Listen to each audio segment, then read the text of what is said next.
Hello HGTV, my name is Martha and I want to welcome you to Clifton Forge, Virginia. This is my hometown.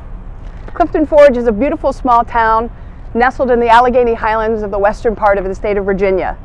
We are on the banks of the Jackson River here, and we are a small train town that are ready for a hometown takeover. We look forward to working with you here in Clifton Forge. Let me tell you a little bit about Clifton Forge. First of all, this is a town of under 4,000 people. So bustling as it may seem, we actually are very tiny in the small town realm of things. But we have a lot of activities going on, and we have a very strong volunteer presence in that. We have a very devoted group of people who are interested in bringing this town back to the glory that it once was in the past. I'm standing right here in front of Jack Mason's Tavern, which is here in town, and I am known locally as the pub owner. Myself and my business partner came here 10 years ago, bought an old hardware store, and thought of, originally of trying to get into some kind of commercial real estate here because we literally just fell in love with the town. What we soon realized when we arrived is that this town was needing a meeting place, a community base with which to expand and grow Main Street and the businesses around here. So we turned in and said, what do we need? And basically we figured out this town needed a tavern. It is now 10 years later, and the tavern has turned into that community meeting spot. And given any evening, it is a warm and welcome place for all to gather to discuss business, to discuss the town, whatever happens to be going on in this part of our little world. Here we are 10 years later.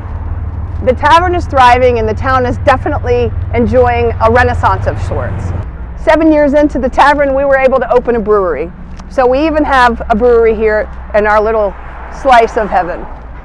As we've continued to progress here in Clifton Forge, you can go from one block to another and see difficult transitions, if none at all. With the tavern building here, then if you pan over here, we have an old laundromat building that unfortunately has seen the better days in the past and is in a state of disrepair.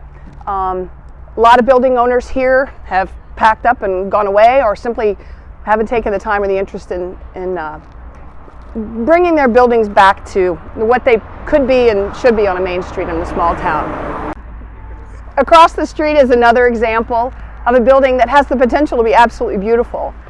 Painted not long ago, but simply just unkept. As I said, we've been in a renaissance for about the last 10 years here, and some of the newer businesses that have come to town are coffee shops, restaurants. Not only do we have gathering places like the tavern, but we have Café Michel with fine French cuisine.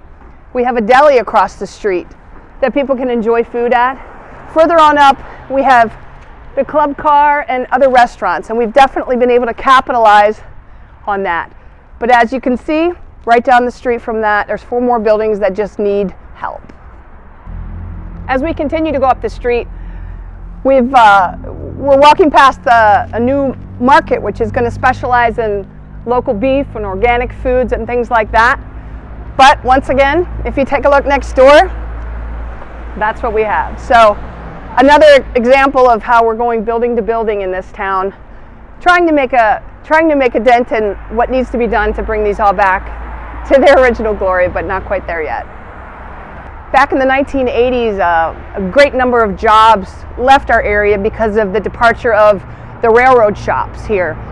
C&O and now CSX Railway is a major employer here in our area, and with the loss of those shops, a great deal of jobs went over out of state, and thus people followed.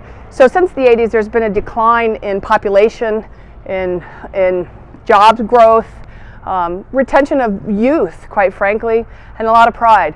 And there's a few businesses here on Main Street that have stuck with us, and so I would be remiss if I didn't call attention to things like the Allegheny Highlands Arts and Crafts Center that's been here for over 30 years on the Main Street here in the same location, has provided both an outlet for artists in the area as well as education for youth and adult alike. Another one of the businesses that has been a staple on Main Street of Clifton Forge is the hardware store. In this day and age, everybody has a Home Depot or a Lowe's or one of those big box stores. Clifton Forge has chosen to support our local hardware store, which takes up 6 different buildings on our Main Street. When they recently repainted, they opted, instead of going with an all single paint job theme, they opted to try to keep the original paint jobs of the buildings that were there when they first were built. As we pan across the street, this is a section of the street which is another result of some of our Main Street initiatives. They're often going around incentivizing business owners and building owners to dress up their Main Street windows, change out displays, keep current and representing their businesses neat and tidy with different displays of that sort. So that's another way that Main Street has definitely helped with the visual of our town.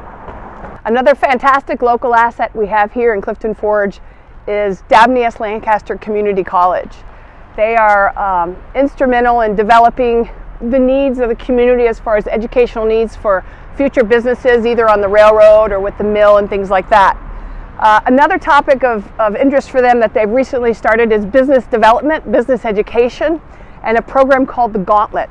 And with the Gauntlet, it's a series, educational series that they take on potential business owners, teach them how to write a business plan, come up with funding, basically take an idea to a storefront. And Lolly's Quilt Shop is just one of the results of that right here on Main Street.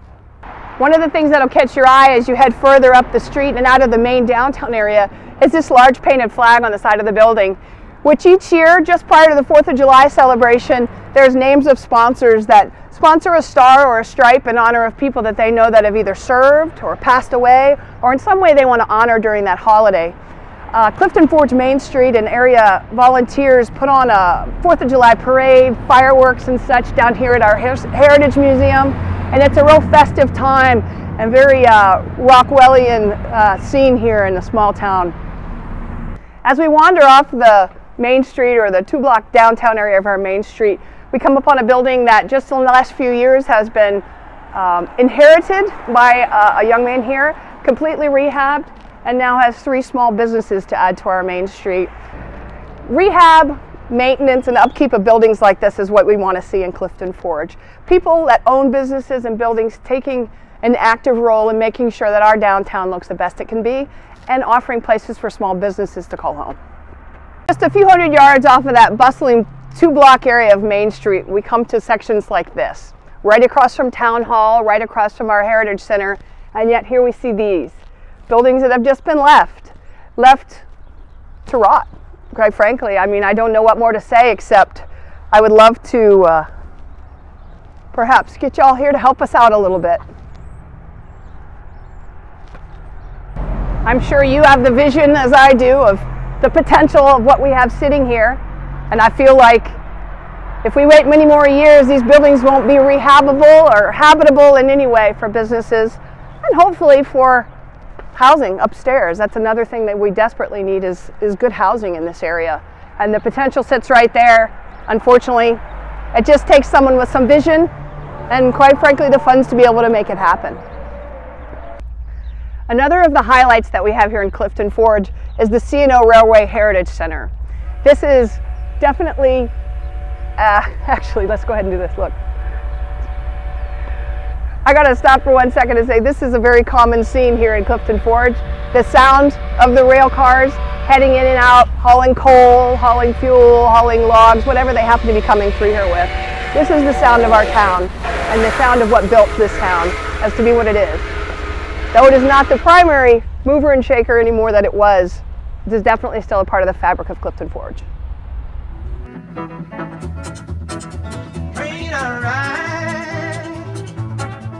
This is what we like to bring people in to learn about and embrace, and we definitely want to continue to make this a part of our history here in Clifton Forge. I'm standing in the historic Masonic Theater here in Clifton Forge. As I lovingly call it, it's the crown jewel. It really is the centerpiece of the artistic and creative community here, and it has made a massive transformation in the last decade through the passion of volunteers and the dedication of so many here. The Masonic Theater was given a top to bottom renovation, well extending over $6 million, and completed in 2016 to bring it back to its original state, originally what it looked like when it was built here in 1905.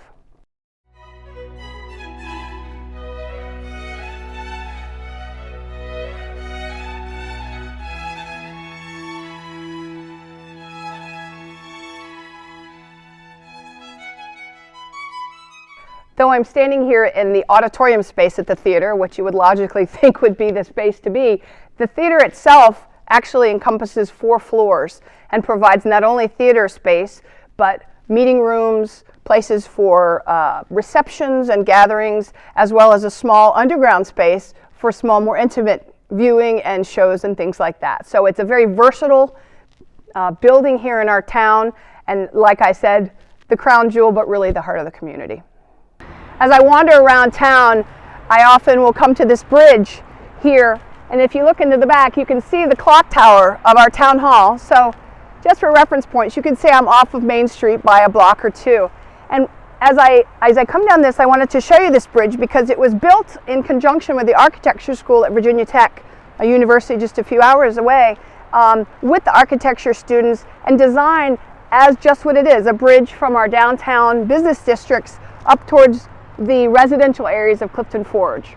As you can see here, this is Smith Creek, and that's one of the few creeks that actually runs from the mountains behind us down through town, and in a kind of a neat architectural feature to this town, runs underneath our actual downtown area.